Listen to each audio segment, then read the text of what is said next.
Suasana di desa Menduran, Brati, Grobogan, Jawa Tengah tiba-tiba berubah mencekam saat bentrokan dengan ratusan anggota perguruan silat pecah. Di tempat berbeda, kelompok pesilat ini juga mendatangi warung makan. Saat pengunjung kabur, ponsel tertinggal di atas meja langsung disikat. Menurut warga, keributan berawal saat rombongan konvoi melintas dan memicu ketegangan dengan warga yang sedang memasang umbul-umbul untuk acara haul pondok pesantren.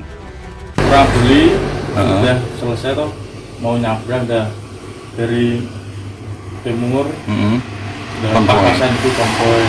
Mengetahui masa perguruan mengamuk, ratusan warga desa Menduran langsung keluar rumah dan beramai-ramai membalas aksi brutal tersebut. Warga mengejar dan menghakimi anggota pencak silat. Dalam bentrok ini, 11 oknum anggota perguruan pencak silat ditangkap warga dan diserahkan ke polisi. Kalau untuk pemicu sebenarnya kita sampai hari ini belum kita temui, karena menurut keterangan dari kawan-kawan itu teman-teman itu melakukan pengawalan. Dari Grobogan, Jawa Tengah, Rustaman Nusantara, iNews melaporkan.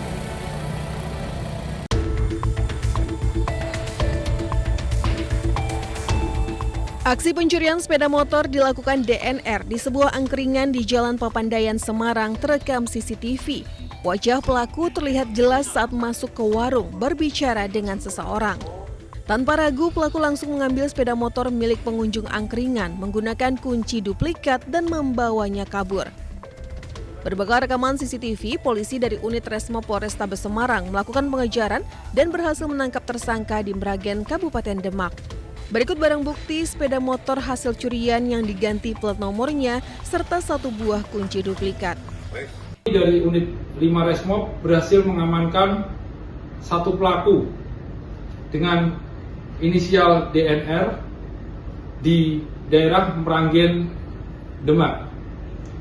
Dan pada saat penangkapan terhadap pelaku ditemukan juga sepeda motor hasil dari pencurian yang terjadi di angkringan daerah Papandayan yang saat itu untuk nomor polisinya sudah diganti. Saat ini penyidik masih melakukan pemeriksaan secara intensif terhadap tersangka untuk melengkapi proses penyidikan. Dari Semarang, Jawa Tengah, Doni Marendra, iNews melaporkan.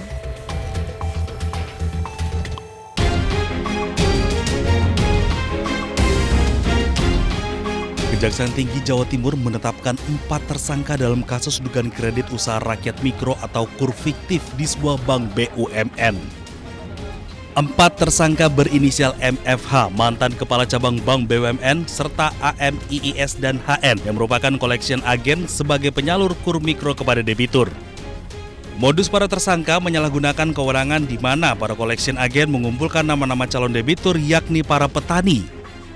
Para tersangka mengumpulkan kartu keluarga, KTP, dan buku nikah yang dipergunakan untuk mengajukan pinjaman KUR kepada pimpinan cabang bank yang saat itu dijabat oleh tersangka MFH. Para tersangka collection agent meminjam KTP para calon debitur dengan memberikan iming-iming untuk diusulkan mendapatkan bantuan sosial senilai Rp200 hingga Rp250.000 per orang. Uang hasil pencairan digunakan oleh para tersangka collection agent untuk kepentingan pribadi. Sementara tersangka mantan kepala cabang mendapatkan imbalan sebesar Rp105 juta.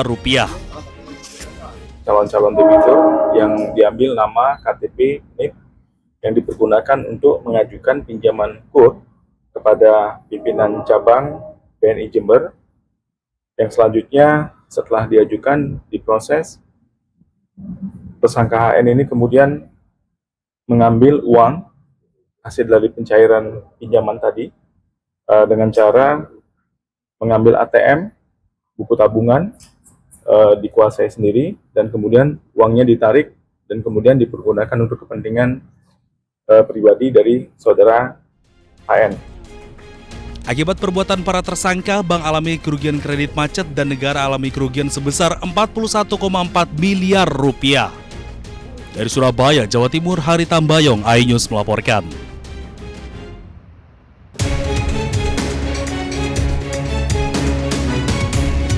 Cegah praktik prostitusi terselubung berkedok warung, petugas gabungan Satpol PP Sidoarjo bersama TNI Polri mengoptimalkan razia prostitusi ke sejumlah warung kopi dan karaoke tak berizin di pinggiran kota Sidoarjo, Jawa Timur.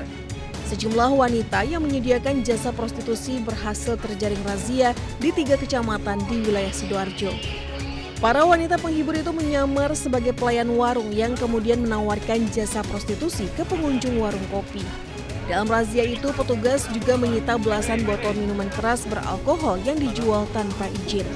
Sejumlah wanita yang terjaring razia itu dilakukan tes darah oleh petugas dinas kesehatan sebelum dipulangkan paksa ke daerah asal. Kegiatan ini selain menekan terjadinya penyakit masyarakat, gangguan daripada tibum teranas yang ada di Sidoarjo, juga kita melaksanakan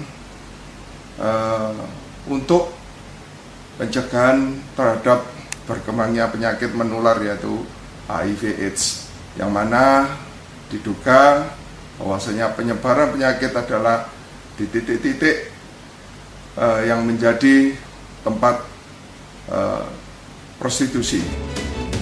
Petugas Satpol PP juga membongkar paksa dan merobohkan sejumlah lapak atau bilik yang digunakan untuk sarana prostitusi.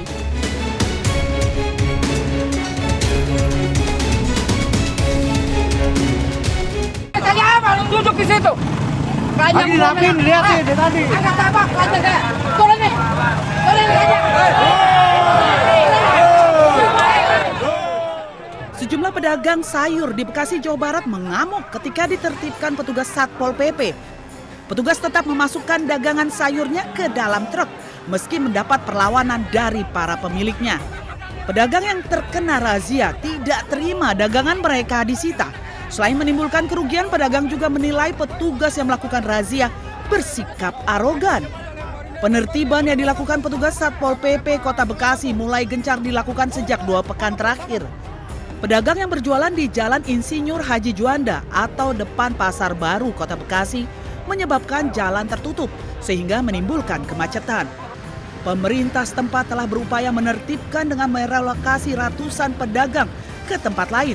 Namun karena alasan sepi pembeli, para pedagang akhirnya kembali membuka lapak di lokasi yang berpotensi mengganggu ketertiban.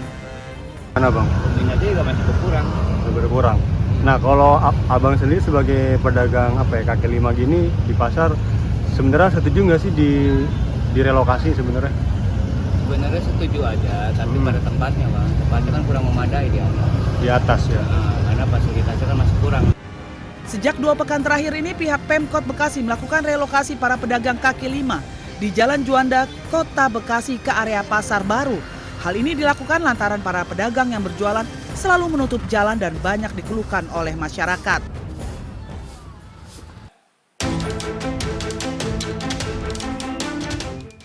Pemerintah Provinsi Jawa Barat mengungkap 2.663 aparatur sipil negara di Jawa Barat diduga bermain judi online.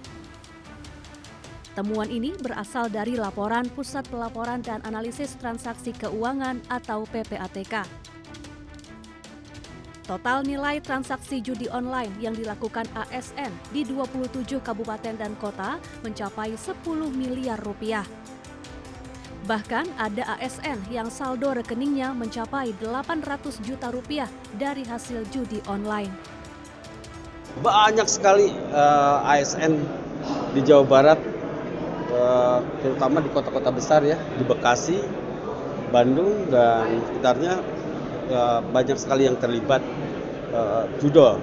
Saya berharap kita segera menindaklanjutinya, para inspektorat di kota kabupaten untuk segera memanggil para ASN yang terlibat judol tersebut, memberikan sanksi ya sesuai dengan aturan yang berlaku. Kenapa temuan Bapak menemukan? Saya waktu itu silaturahmi dengan Kepala PPATK Pusat, Kang Ivan, kebetulan orang Jawa Barat, di akhir pertemuan itu beliau sampaikan, Kang hati-hati, Jawa Barat judulnya sudah sangat meresahkan.